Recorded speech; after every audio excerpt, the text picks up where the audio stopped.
So that is a question. The question says that you need to choose the cheapest method, then advise. Now, you need to pay $4 million in 3 months' time. So already you know that you are paying dollars, You are paying dollars. Consider forward exchange rate using money market, and then we have making lead payments. Making lead payments. So, under forward payment, what is the role of the bank? That is what you start with. So first you need to know that you're going to pay 4 million. So if you're paying 4 million, what will be the role of the bank?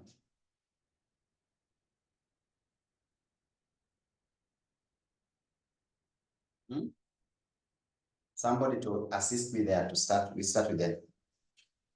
What will be the role of the bank?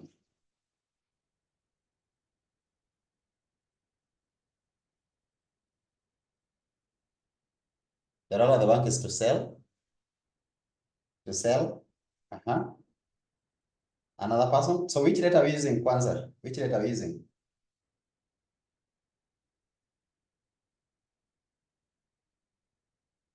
Which rate are we using? We have here spot rate. We have 1 month forward rate. We have 3 months forward rate. Which rate are we using? We are using 3 months forward rate. So 3 months rate is this one here. With this kind of expression, is it direct or indirect?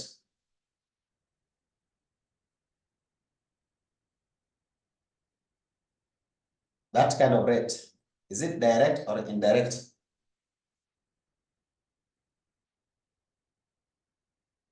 Is indirect. Ruth, kindly explain to me why it is indirect.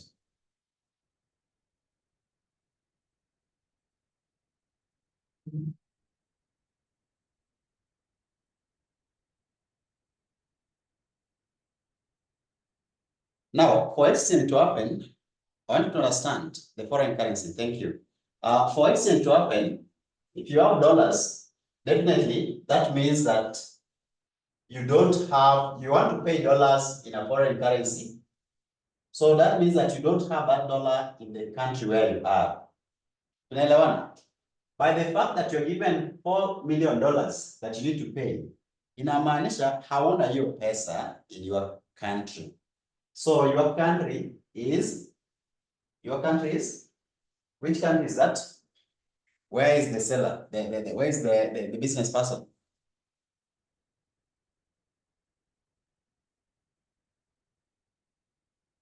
UK, Okay. Dada, nani anasema aje? Wacha nione hapa. Foreign currency given equivalent to one home currency. So this one is that is according to what Florence is saying. Florence, Winnie is saying that you have been given the amount of foreign currency that is equivalent to one home currency. So this is the foreign currency. That means that we have 1.8445 per pound. 1 pound. For us to make it indirect, then that means that we are given the amount of foreign currency that is equivalent to 1 pound. So that means that pound is the home currency. Let me see the other person. Hizo currency zinafanana. Ako sterling. Currency zinafanana aje. Milka, able talk to us. Tell me how the currency zinafanana.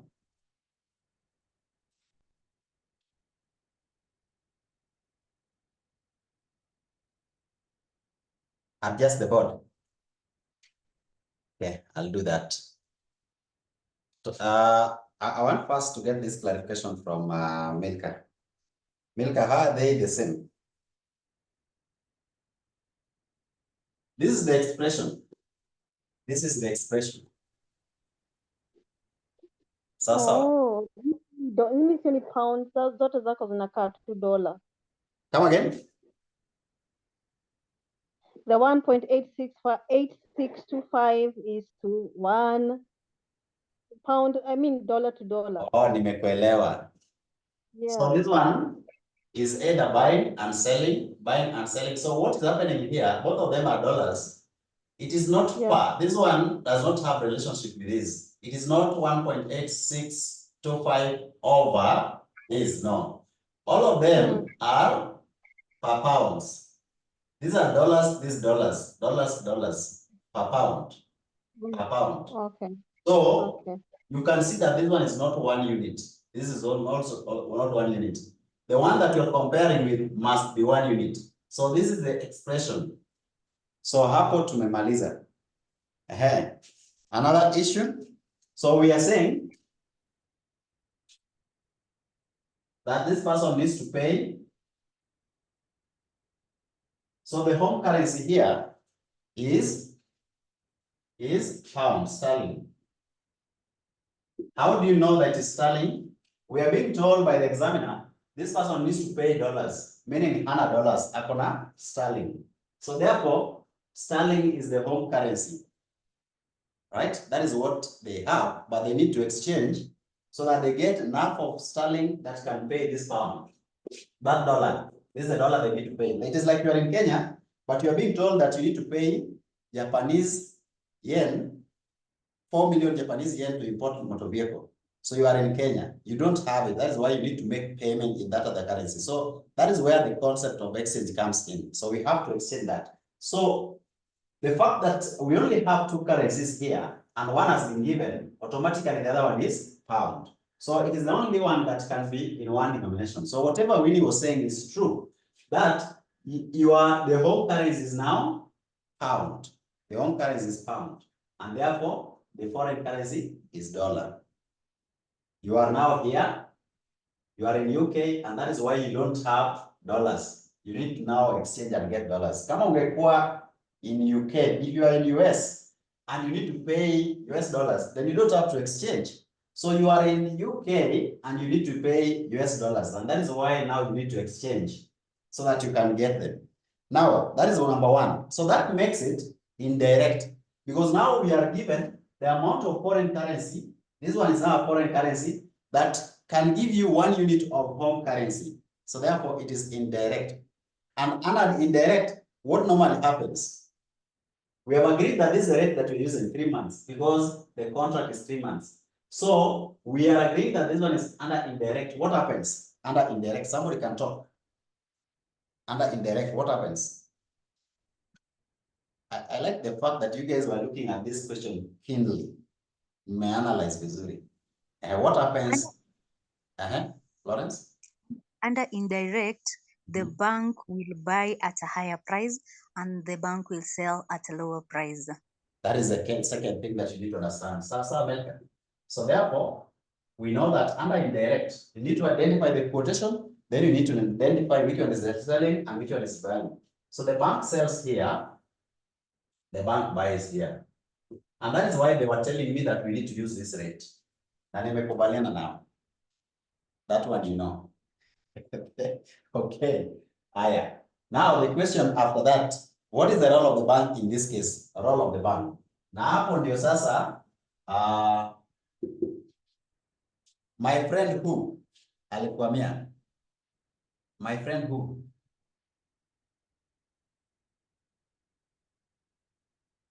The role of the bank is to sell. Why? Because we don't have foreign payment, the bank sells. So any foreign payment, that is the rule. For foreign payment, you don't have that currency. The bank sells. For foreign receipts, the bank buys. That is another rule. Thank you so much, Winnie. So we know that this is the rate that you're going to use, the bank sells. You don't have that dollar, but you need it so that you can sell. So the bank will, you can pay. So the bank sells at that rate. Si hapo tumemaliza. Tumemaliza hiyo story. So my friend Mary alikuwa amekwamia hapo, but sasa uko sawa.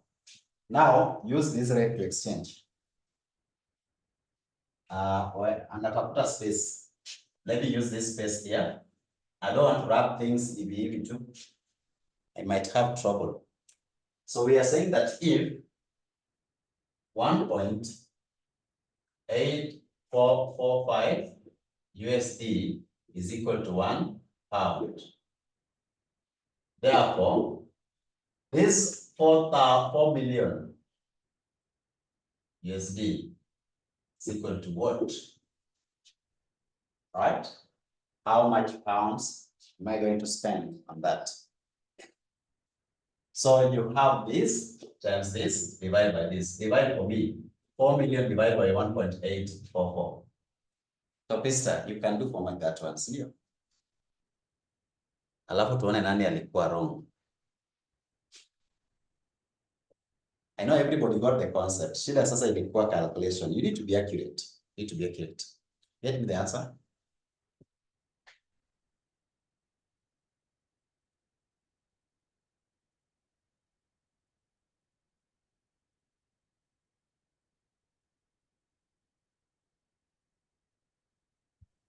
$2 million. 3? 2,168,609. Acha niandike hapa.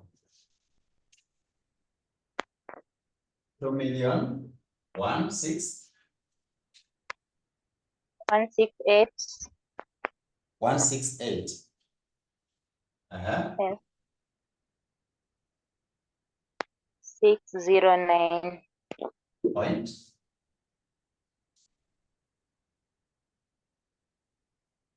I can see somebody has 379.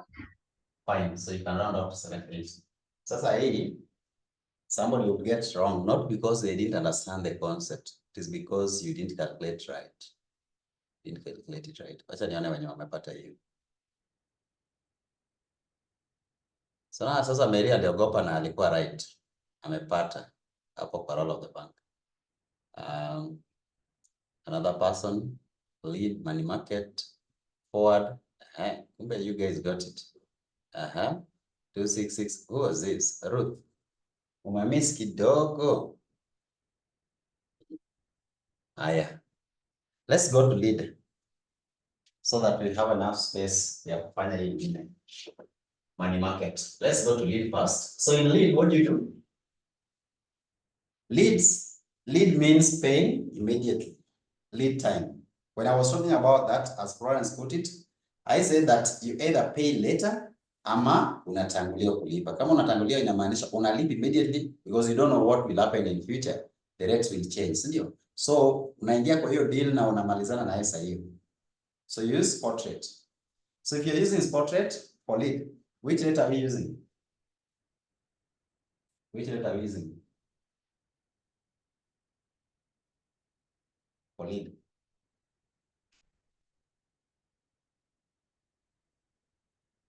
Which rate are we using for lead? Remember, the roll of the bank still remains the same. Ni ile dollar bado tunataka, so the bank will still sell. The bank is still selling. So which rate are we using? Thank you. So we use, so for lead, you say, if this one, 1.8625 is equal to £1, therefore, 4 million is equal to what? So get me the figure. What is the answer? This one divided by this, you're getting? Natangulia kulipa, hautaki deni.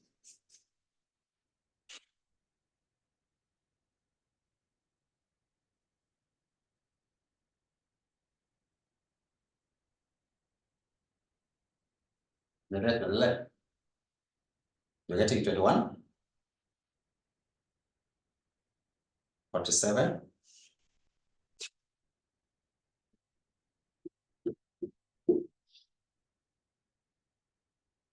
651, 651.007. You know, I brought this kind of question so that when you get it in exam and they use the term lead, you don't get confused na useme mwalimu sijaisikia lead. Sasa hiyo unaona wengine wana celebrate wamepita, unashangaa kwani paper vile ilikuwa ngumu. How comes they were able to pass it? So at least you've learned about lead. Now that's done. Now we are here, money market. So Pisa, that's where you had a problem. Now in money market, what did we say that the first step in money market? Ukiuliza tu money market, what do you do first? The first thing that you do. Florence, talk. I'm a Winnie. I'm a Ruth. You draw the table. Exactly. The first thing ni kuchora your table. Allow me to wrap this because I'm assuming that at least hii information uko nayo.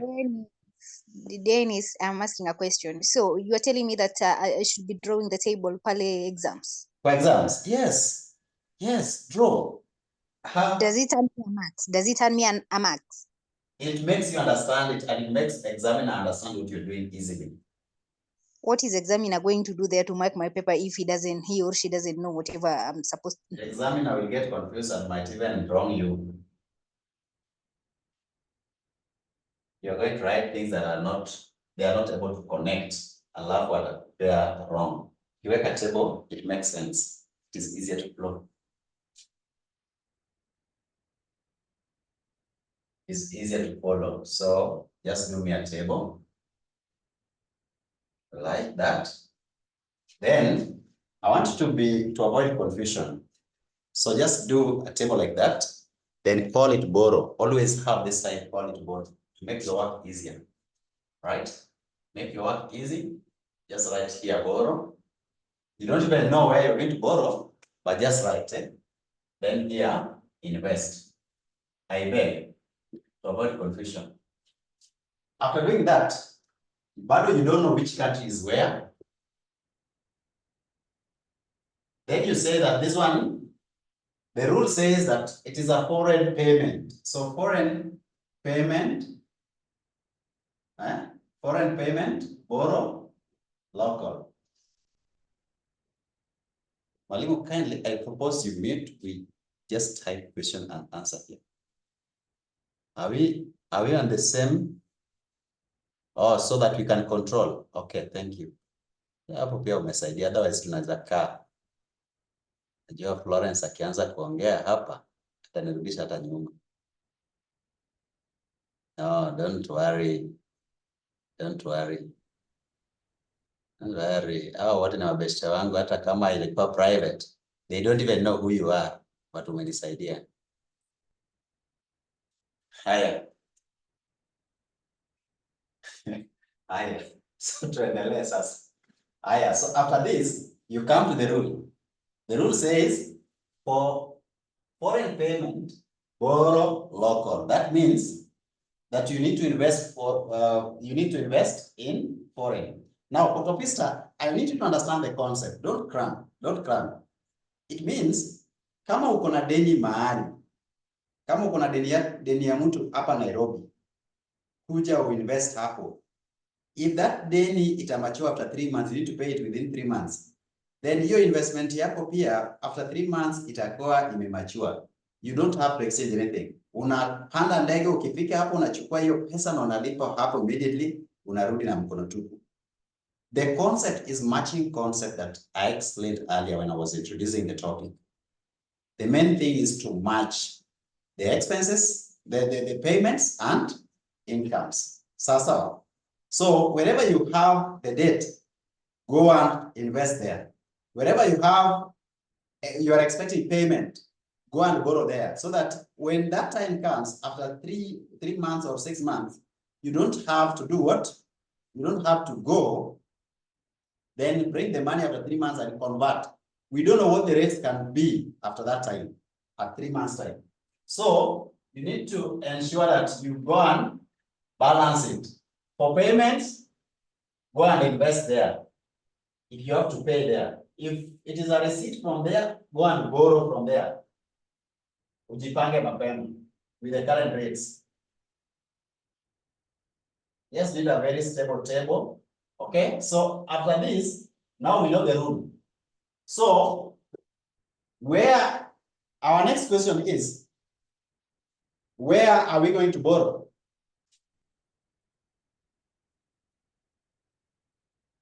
We are having money that we need to pay in dollars. So the money needs to be paid in dollars. We are going to invest in US because that is where the money is. So invest in US, borrow in UK. Local is UK. UK is home. So borrow local. Borrow local. So here is US. UK, that is local.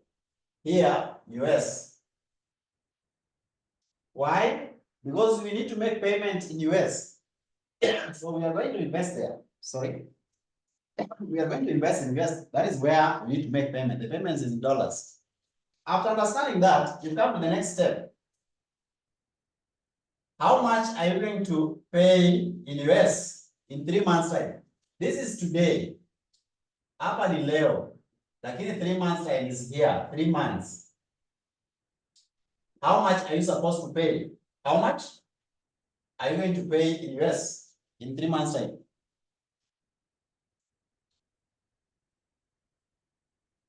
How much are you going to pay in US in 3 months' time?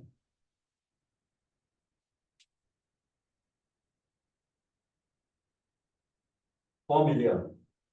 So you need to pay 4 million. And so you need to borrow a certain amount.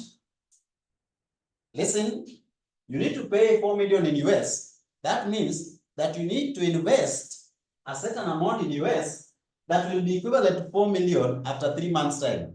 After 3 months' time, it will be equivalent to amount that you're supposed to pay.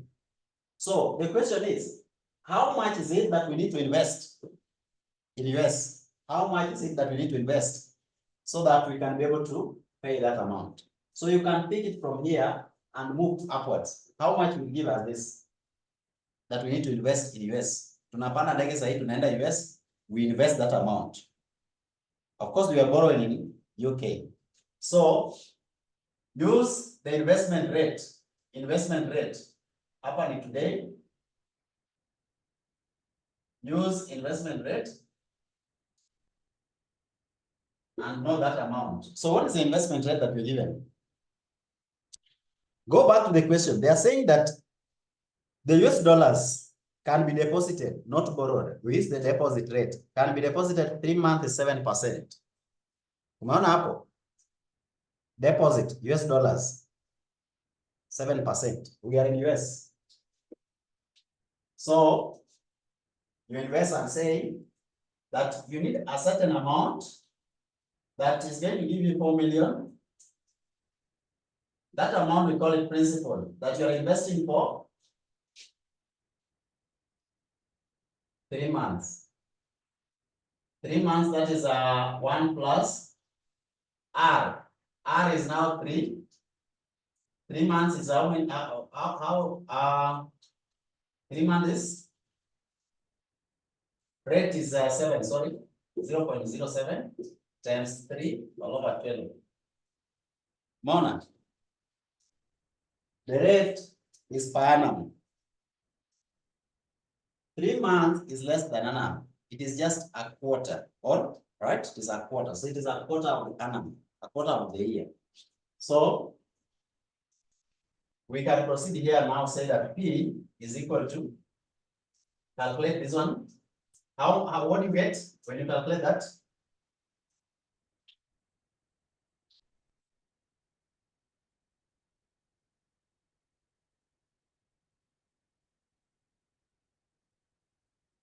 So we have there 0.07. Start with this.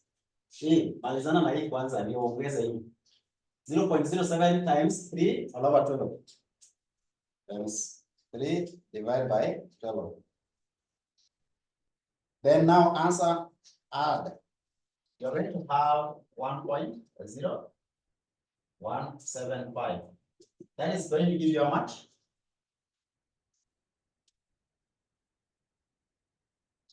4 million divided by the answer.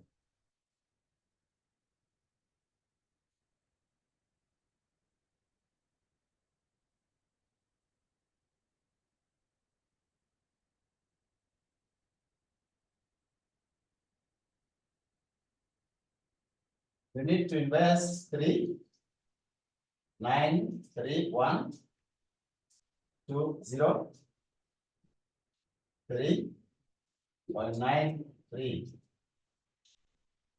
That is the amount that you're investing. Thank you so much. Now, this is the amount that you need to invest today in US, so that in 3 months' time it will give you 4 million. You equalize, use it to pay. If you mature 4 million, use it to pay your liability. Now, this amount you need to borrow it today. You borrow local. So what is the spot exchange rate? Hapa inakuwa spot rate because you are borrowing today. So spot rate. So you use the spot rate and say you need dollars. You need $3.9. So the bank in UK where you are must sell to you that dollar. You don't have it. You are in UK. You don't have the dollars, but you need it. The bank will sell to you this amount. So you go to the bank and ask spot rate. Selling is this rate. Selling rate. So you say, if, so convert using spot rate. Right? Then you say that if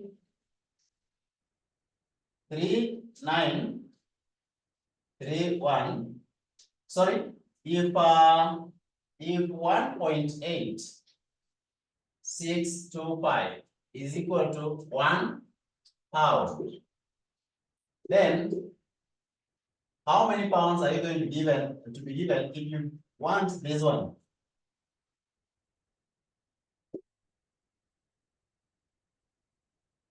You want dollars.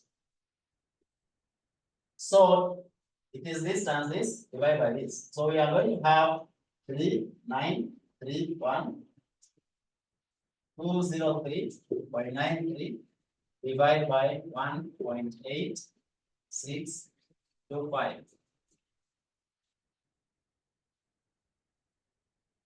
How much pounds are we going to have?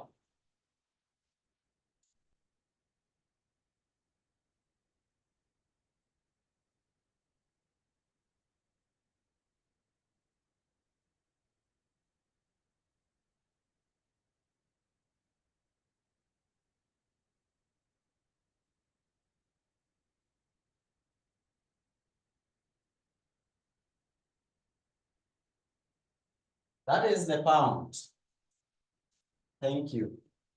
Now, that is what you're going to borrow today here.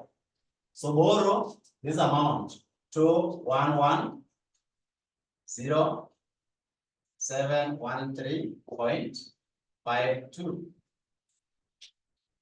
That is what you're going to borrow. Now, when you borrow this today in UK, you will have to pay it after 3 months. So utakuwa umeborrow for 3 months. So you need to pay it, use borrowing rate.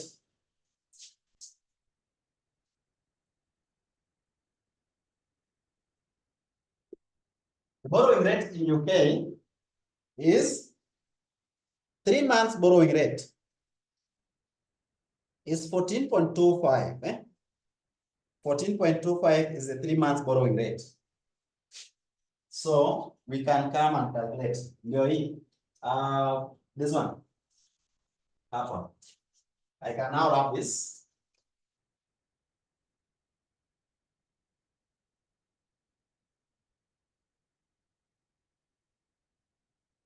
So you say that the amount that you're going to pay at the end of the day here, that amount is the principal into 1 plus R, where we are going to have the amount is equal to what I borrowed, which is 2,110,713.52 into 1 plus rate is 14.0.1425 times 3 months all over 12. Tuko pamoja? Nani amepotea?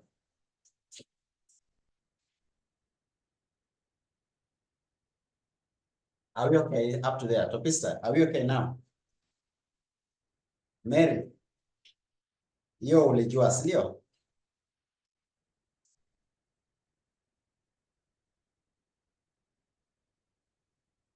Florence najua ako sawa unless I'm log out, but ako sawa. Milka, tuko sawa? Are we together? Thank you. What about Jen?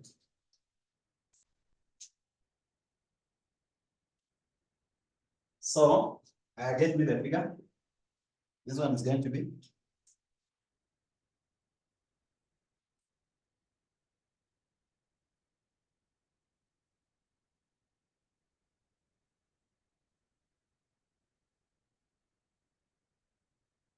So this one is going to be 2.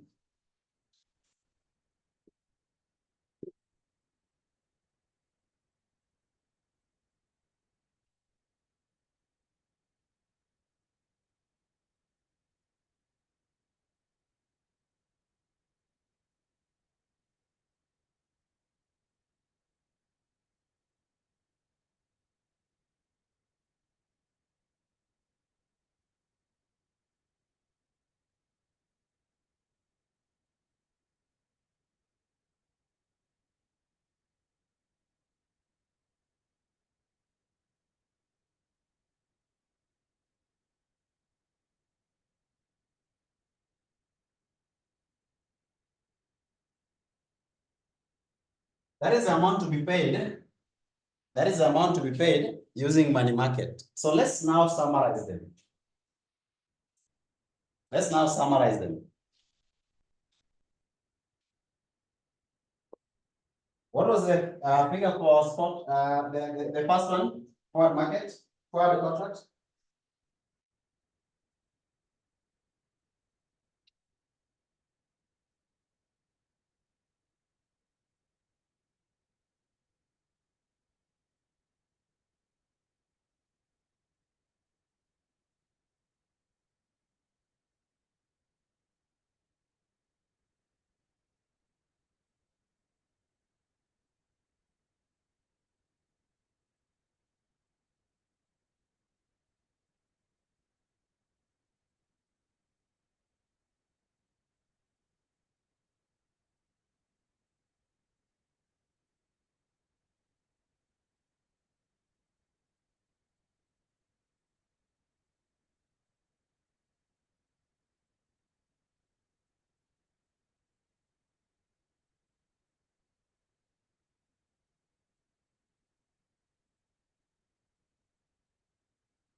So we have the options here, the answers you have.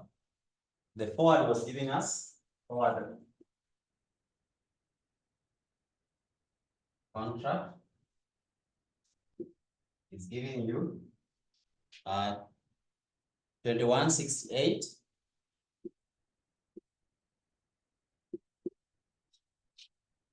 Six 609.38, right? 609.38. Then the lead. Now money market. Now we have money market.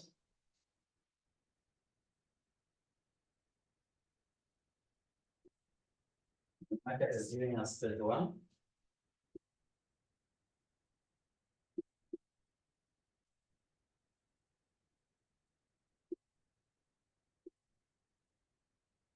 Have lead payment giving you 2147.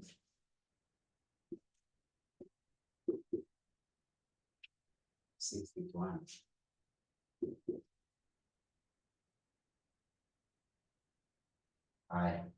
Now let me tell you secret. Siri ni kwamba kama ulikuwa unafanya hii hesabu ukafika mahali unaona the figures are very far from each other. For example, you can see there are 2.1 zote. It means that even in practice, these things are possible. the difference could be small. Lakini wewe ukipata moja ni 4 million na ingine ni 2, just know that that one for 4 million could be a problem. Hata kwa real exams, upate hii ni 3 million, hii ni 2 million. That big gap, you cannot compare the two.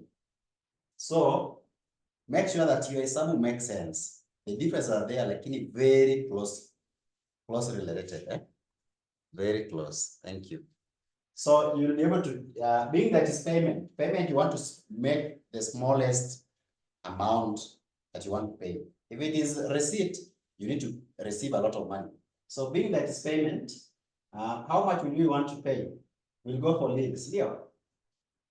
We'll go for lead because you're going to pay the least. If it was a receipt, you'll go for money market. Sasa, okay. Now, tumemaliza hiyo. Sasa, mwalimu amenipigia hapa, mwalimu Refara.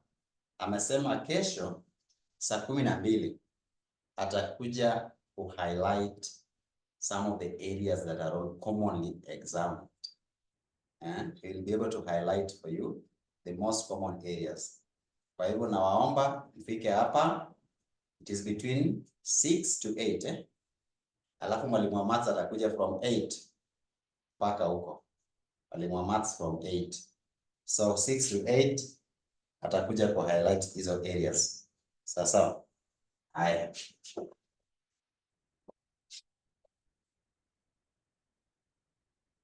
I want us now to look at options. We shall look at it more in more details tomorrow, but I want to introduce that area.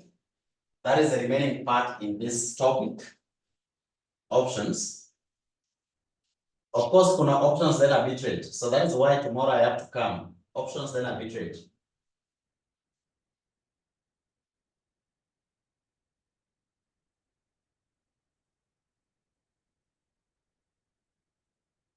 So start with what you know. Kama umepewa the amount that you need to pay, that is the amount that becomes the investment target. So you go to the investment column, say hapo chini 4 million. That is what you need to get after 3 months. Like kama ni receipt, go to that column where you're supposed to borrow. Hiyo ni column ya foreign payment. Enda hapo chini useme, this is what I need to lend or need to borrow. Andika hiyo amount hapo. Then ujiulize, how much should I borrow now that will be equal to this amount hapa chini? Then now move like that. Example that we did yesterday for payments, for receipts. Now, I want us now to introduce something. Can see some charts are here that are very, chekelea mwalimu wa maths, PM, of course, it's 6 PM, sio asubuhi, 6 PM, thank you. So we can get back to serious business. Options.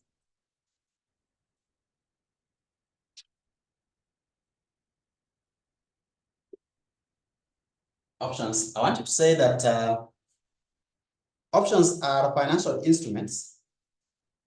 Options are financial instruments. Options are financial instruments that gives the holder the right. They are financial instruments that gives the holder the right, but not an obligation to buy or sell. Options are instruments that gives, options are instruments that gives, options are instruments that gives the holder the right but not obligation to buy or sell a specified quantity of security, buy or sell a specified quantity, buy or sell a specified quantity. It is a financial instrument. It is a financial instrument.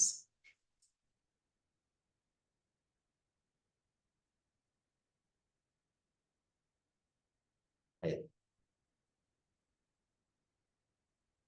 When is the deadline for exam payment? Kindly.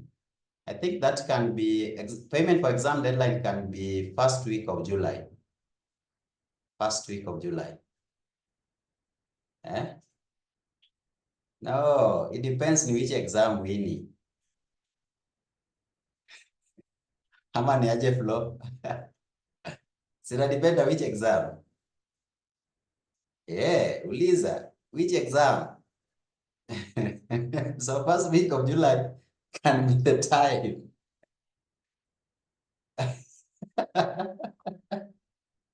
Okay.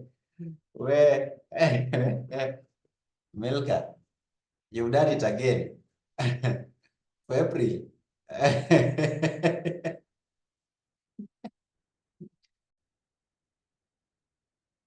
Wachana na collections. The right to buy or sell a specified quantity of security at a predetermined price.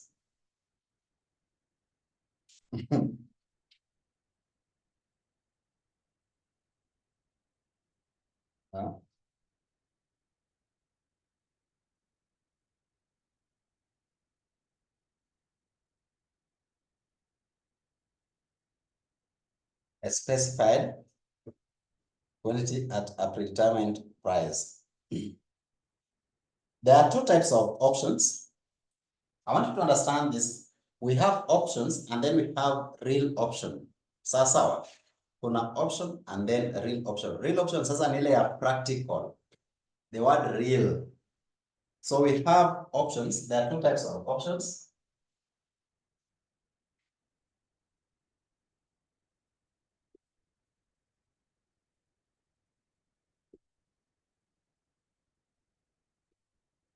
There are two types of options. The first one is called, those are just in the normal option. The first one is called call option.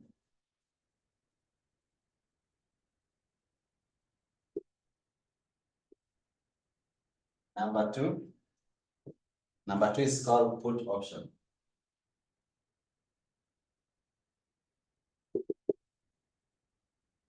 Now, I want you to talk about something like calculator. So Winnie wants to buy a calculator and we have to make an arrangement with Winnie. We agree that Winnie, you are the buyer. You are the one who is buying, but I'm the seller. So who has the calculator? It is me. That one I'll come there, don't worry. It is called real, I'll come there. This is normal options. So these are options, not real options. These are options. We have two types, call and put. So we are saying that I've gone to the market and I met Winnie, and Winnie, we have agreed that you don't have the money now. This topic we shall discuss, don't worry. You don't have the money now, but you want to buy this calculator. So we agree that we can agree at a certain price. That is why I'm saying that now tukishaelewana, Winnie has an option to buy. I have an option to sell. Even though we have agreed, I have an option to buy, but not to sell, but not an obligation. Sio lazima, but I can sell to you. You can also come, whatever period that we have agreed, anytime between that period, between the period that we have agreed, you can come. Tukielewana within 3 months, you can come even before that 3 months. Ifike, you can come. So anytime between 3 months, you can come. That option, you have it. Now, you will come and call. Now, useme, can I get my calculator? That is a call option. You are calling to buy. And then I'll come and put it in the market for sale. I now put it for sale. Just like motor vehicle or anything on auction can be put for sale. So that is for somebody who is selling. So that means that the call option is for the buyer and the put option is for the seller. And you have a commodity that can be put for sale. So can you start call option and say that a call option is a financial instrument. A call option is a financial instrument that gives the holder the right, but not an obligation to buy. It is a financial instrument that gives the holder the right, but not an obligation to buy. So he has the right to buy, lakini sio lazima.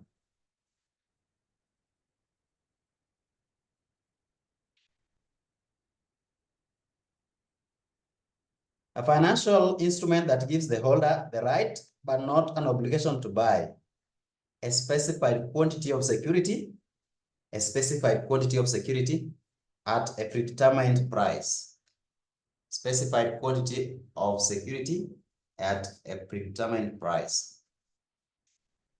Call option is an instrument that gives the holder, it is a financial instrument that gives the holder the right but not an obligation to buy.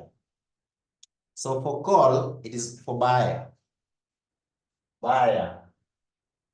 It is the right but not an obligation.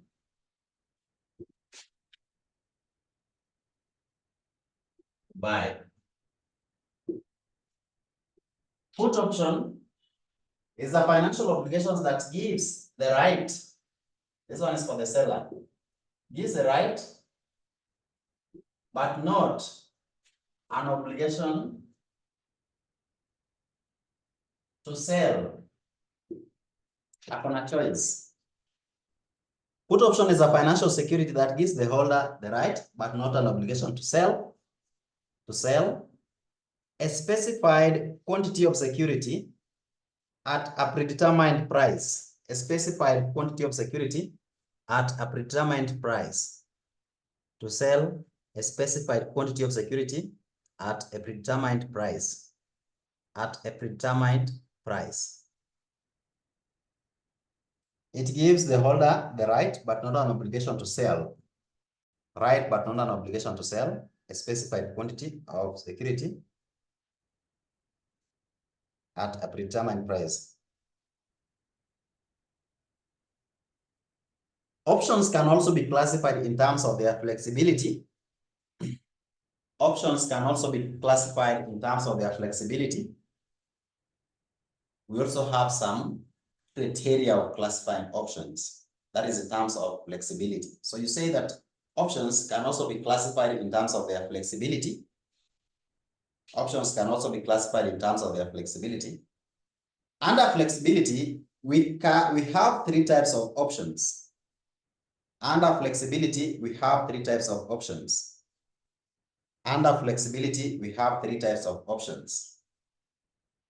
Jen, under flexibility, we have three types of options. So we can also classify options in terms of flexibility. Under flexibility, we have three types of options. The first one is called European options. Classification according to flexibility. So here we have the first one called European option.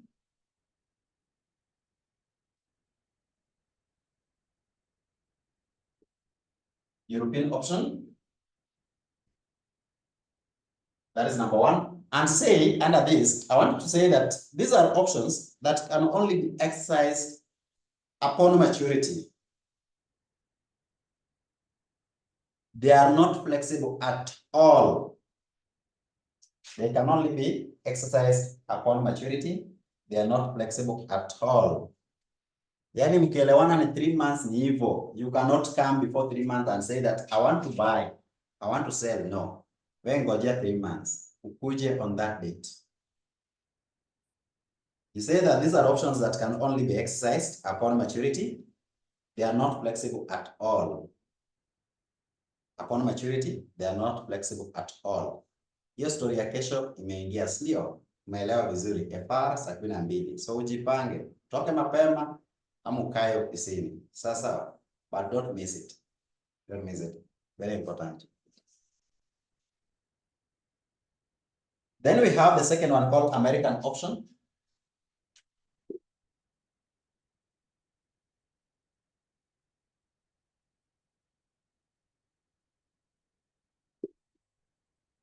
American option are options that can be exercised anytime, even before the maturity, as long as it is within the agreed period. Kama umesema 6 months, so anytime before 6 months you can, either before or at the maturity date. they can be exercised. Co-exercise meaning, yani umeamua sasa unaitaka. That is co-exercise. You are exercising your right to buy. Naambia sasa leo naitaka. That is exercising. Yeah? So they can be exercised. You can initiate the process of buying on maturity or anytime even before maturity. On or anytime before maturity. On or anytime before maturity. We agreed that you're going to give me these notes. So write some nice notes with good handwriting, please. Just write. Then the other one is called Bermuda. Bermuda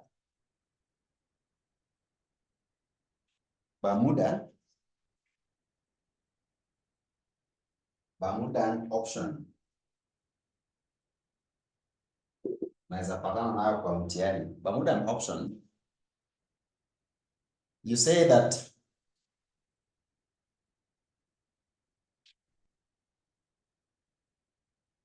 these are those options.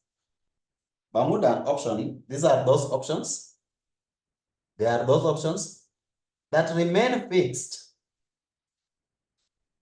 That remain fixed within some range. They remain fixed within some range beyond which they become flexible. Beyond which they become flexible. For example, chini yake, you can draw something hapo chini. You can draw something like this. It has the characteristics of the two. So we agree na mtu that year one, we have year one.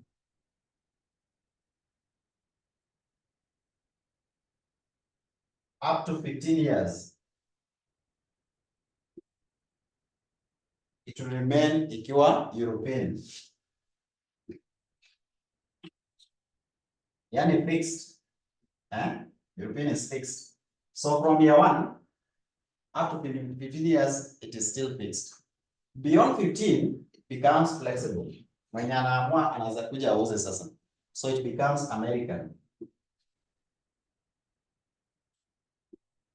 It's now flexible. So 15 to 30 years is now flexible. That is called Bermuda. It is a combination of the two. We are saying that these options remain fixed within some range beyond which they become flexible. Beyond which they become flexible. Fine. Let's now look at real options. Now those are options. Real options.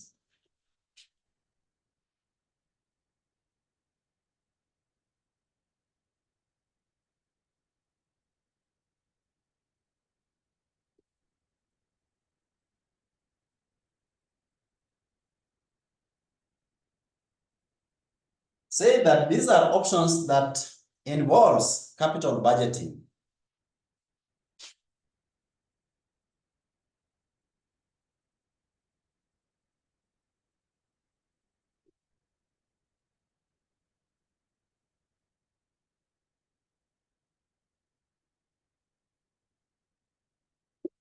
Najua there is an option in capital budgeting. You can either sell, abandon a project, or reinvest. Those are options in capital budgeting. So real option are the ones that are now involving capital budgeting. It is different from the other options. A little bit different that they are advanced kidogo. Ni ile option lakini wame advance. So it is a special kind of option. They involves capital budgeting, i.e. they are evaluated using NPV technique, i.e. they are evaluated using NPV techniques.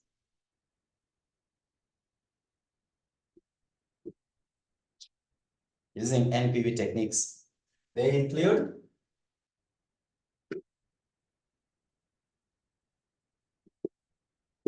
number one, options to expand.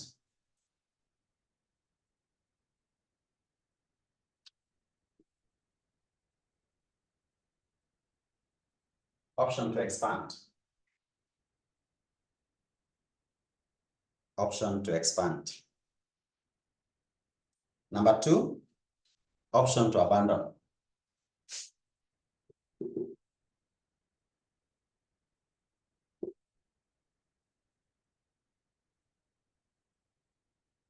Let me ask you, if you are doing business and the business is doing well, you decided to increase or invest more, are you buying or you are selling? You've decided to expand the business. You realize that it is the best. Are you buying or selling? Yani nimefungua duka nikaona hii duka inaendelea vizuri. I want to expand. Are you going to buy more items in the business or you're going to sell? Lawrence. I'm not talking about that you're making a lot of sales. No. For you to expand the business, are you supposed to buy things to put in the business so that you can expand, or you are going to sell things or sell part of the business? Are you going to buy another building or you are going to sell that building? Increase the stock. Fine. So you're saying that you're going to increase the stock. So let's say uko na kashop kadogo duka, lakini hii duka sasa imejaa, unasema I need to expand this business. So are you going to buy the next building or you're going to sell the next building? To expand your business, in difference between.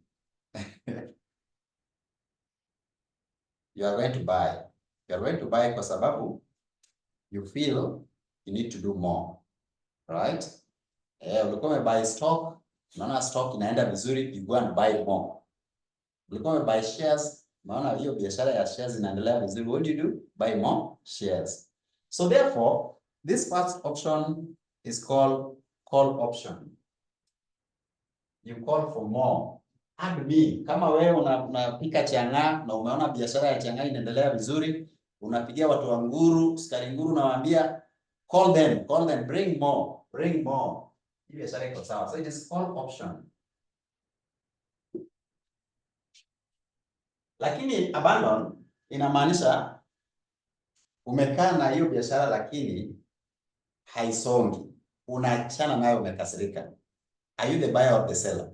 You can't abandon what you don't have, right? So it means that you are the seller. So that is sell option, or the option to sell. Therefore, we call it put option. Put option. Sijui kama umenielewa hapa Winnie. Put option is for the seller. Sasa wewe umefungua biashara ya sukari nguru, na hii nguru haiendi, inaharibika hapa. What do you do? Naachana nayo. Unapotea, si ndio? So you can abandon. You can abandon the project if it is not doing well. You only abandon what you had. So somebody asikwambia ati hey, lo umenitupa, unamtupa aje na hujai kuwa naye? Unaweza tupa tu what you have. Mtu akikwambia umenitupa, jiulize ulikuwa na yeye kwanza ama hata hukuwa na yeye. We have another option to redeploy.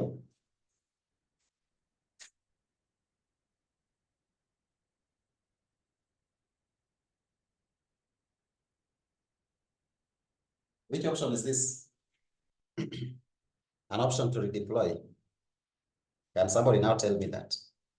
Which kind of option is that?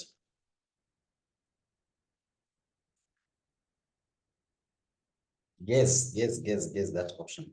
Redeploy. An option to redeploy. I want to see. Achana na role of the bank side. Achana role of the bank. Tell me the options. Options that you have.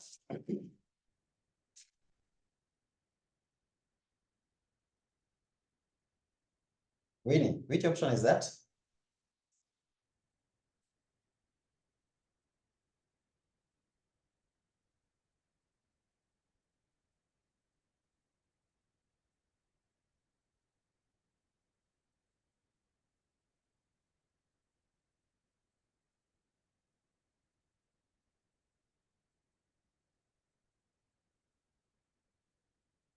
The last one is option 2. Yes, it is option 2.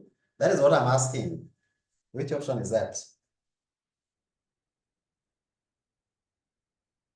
Niambie, which option is that?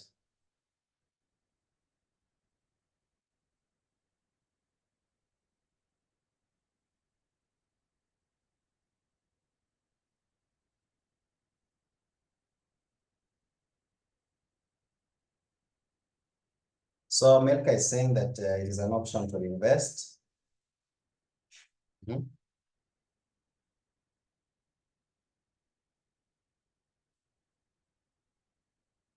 Is it put or call? To use asset for another purpose, eh? So inamaanisha biashara inaendelea vizuri ama iko sawa? Haiko sawa.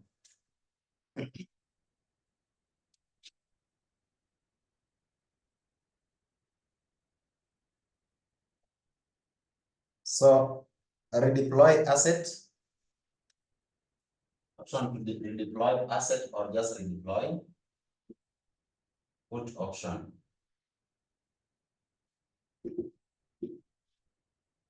That is a put option.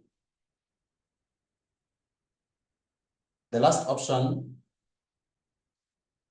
is sell off. Biashara haiko sawa, and that is why you are changing into a different use. So it means that it is sell. Thank you. Na Florence, umeshika rada, ni kama hii kitu umewatch mahali. Umewatch video zangu mahali? Or you are just bright naturally? The other option is option to delay. Option to delay.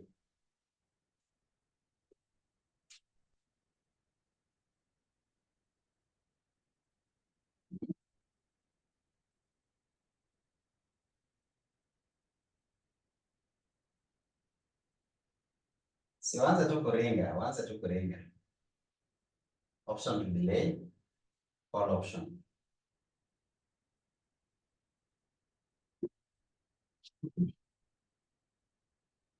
That is a call option.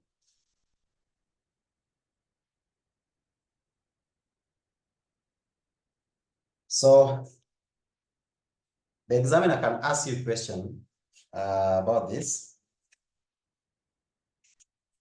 I think there is a question that they were asking. Check November 2022. Is it November? December 2022. December 2022. Question number 1. Hiyo ndio ilikuwa ya kwanza kupatana nayo. December 2022, question number 1. The question says, explain the term real option as used in capital investment appraisal. Capital budgeting, capital investment. Explain the following terms as used in capital investment appraisal.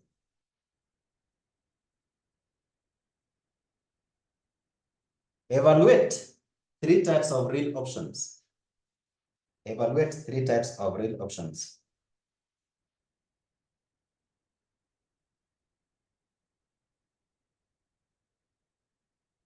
So this one delay, it is also called timing option because you can delay time.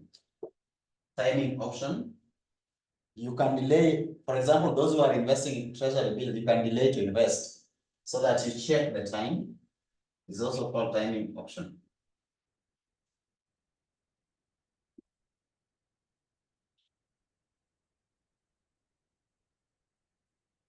Timing option.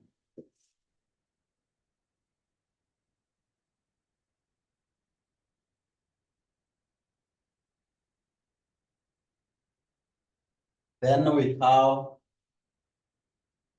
this one. It is also called replacement option.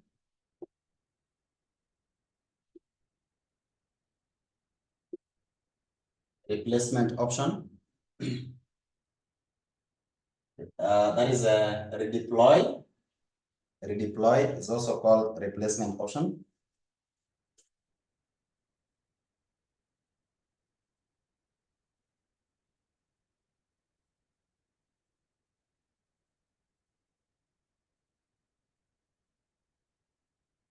This one is also called strategic investment option.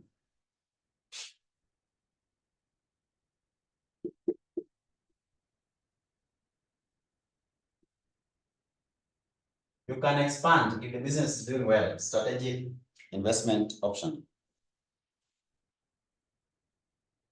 Abandon option remains Excel the way it is.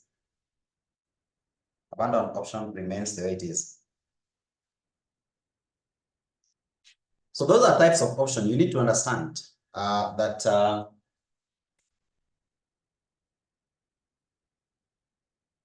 in business, these are the options that are available. I want us now to look at how to calculate the options. So we say that we have two types of options. The two types of option that you have seen is put, call option.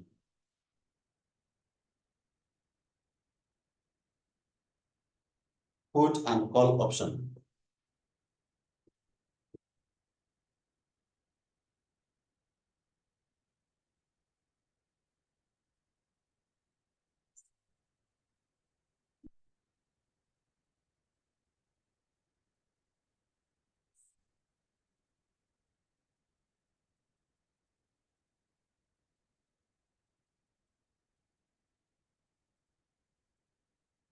So we have two types of options, and I say that we have those two types of options. Let's look at the factors that affect the value of option. Factors that affect the value of option.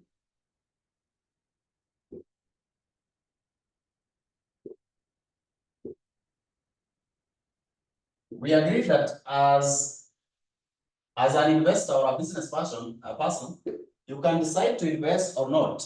If you are not investing, then it means that the business is not doing well. So that can be redeployment or abandonment. You can also be looking at the conditions that can make you have that kind of decision.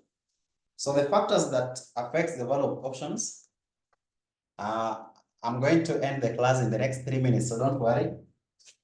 Number one is called spot price. So these are the ones. So we have P, we have E, we have R, we have Q, right? That is the risk. We have T, right? So the first one is spot price. Spot price, that is the prevailing price in the market. Spot price, that is the prevailing price in the market. Prevailing market price. It is also called the present value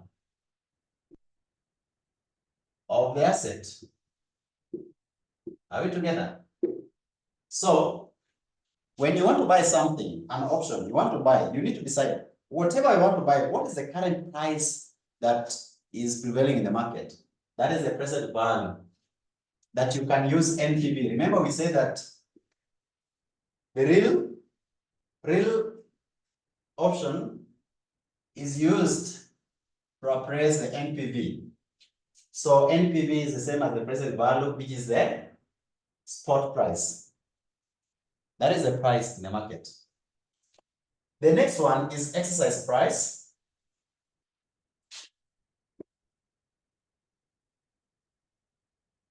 That also affects the value of an option. Exercise price is the price that you're going to exercise in the market.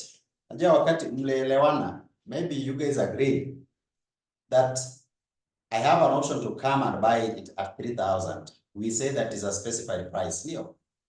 Wakati hiyo time imefika, ile pesa mlielewana nayo ndio utaenda exercise nayo. Hiyo ndio utaenda kucheza nayo kwa market. Lakini kuna ile market price at that time. So kuna market price, alafu kuna ile mlielewana nayo. The one that you agreed on is the exercise price. the one that will be prevailing at the time you want to exercise your rights. That is now the spot price. So we have exercise price, and then we have spot price. This thing happens the same way. You know, for those who are buying treasury bills, you agree, you bid. After bidding, they are going to give you a certain rate. CBK will give you a certain rate. Alafu anakwambia you can place it within 4 days. Normally, the bidding ends, auctioning ends on Thursday. Then the placement you can do on Monday. So you can either place it on Friday or Monday. But then that Monday when you are placing, you might find that the rates in the markets have gone high. The fixed deposit rates are different. Now the one that is prevailing on Monday is now the spot price. But the one that was agreed upon, was agreed on between you and the CBK is now the exercise price. That is what you'll have to play with.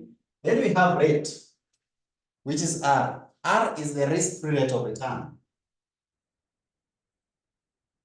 The risk-free rate of return. The minimum return that you can get without risk is called risk-free rate of return. Remember, you're investing. So there must be a rate that you're going to get. That rate can be affected by the volatility. It is exercise price. Volatility, or we call it market volatility. Volatile, it means that it changes. That when something is changing, that is risky, isn't it? So market volatility, stock risk. Market volatility, stock, market risk. So market volatility is measured with standard deviation, but examiner can call it variance. Variance and risk are different, or standard deviation. So standard deviation, this one, is always denoted like that, but variance is this one squared. If the examiner tells you that the variance in the market was this, anajaribu kuambia tumia akili, use this to get standard deviation, because in the formula, what you'll be interested in is the risk. So anakwambia that the variance was this, automatically amekupea hii. It's up to you now to know what you want to do with it. So that is the risk in the market, or volatility, or standard deviation. You know, the other language for finance team, they call risk standard deviation, It deviates from the standard that you expect. Then this one is time in years, So even if you are given in months, convert it to years. Sawa. Exercise price, hii nimeelewa, explain. I say that this is the one that you have the right to put, the one that you'll be playing with. And then nimesema, for example, CBK, if you auction or you bid, auctioning date run from Tuesday up to Thursday, kuna prevailing rates. Mtaelewana, negotiate the rates if it is competitive. Kishaelewana, the rate that you want to use to place treasury bill is maybe 14%. Kama ni hiyo ndio wameapprove, then they will tell you now it is approved. So you have between Friday until Monday the following week to exercise this. Monday, when you will be placing, you might find that the fixed deposit rate or deposit rates are higher than 14. The deposit rate on Monday can now be 15. This one is now the spot price. It is the price at that time. But the agreed one was this. Now this is the exercise. Ile mlikubaliana that you'll use. So exercise price is the price that the buyer will use to buy, or the seller will sell at. But the spot rate will be the prevailing rate at that time when they will be exercising. Najua kuna ile mlielewana, alafu kuna ile inafanyika saa hiyo. There are two rates or prices. You have to go with what you agreed on. The time, I'm saying that examiners are very cheeky. They will come and give you time in months. Anakwambia 6 months. 6 months. Ukiambiwa months, remember time should always be in years. So convert it to 0.5. That is a half of 12. Say 6 all over 12, it is 0.5. Convert it. Always let the time remain. Now in exams, just to finalize, hesabu tutafanya kesho. Exams, they will ask you to describe or discuss the factors that affects the price of an option, or the price or the call option, factors that affects the value of call option, the price of an option or call option. These are the ones, they are the ones that affects, and they're the ones that makes the formula for getting a call option. They are also the ones that will help you to get the value of put option. So they affect the value of options. These items are the formulas and they are the factors that affect the options. So we just explain these ones. Sawa. Thank you so much. Have a good night.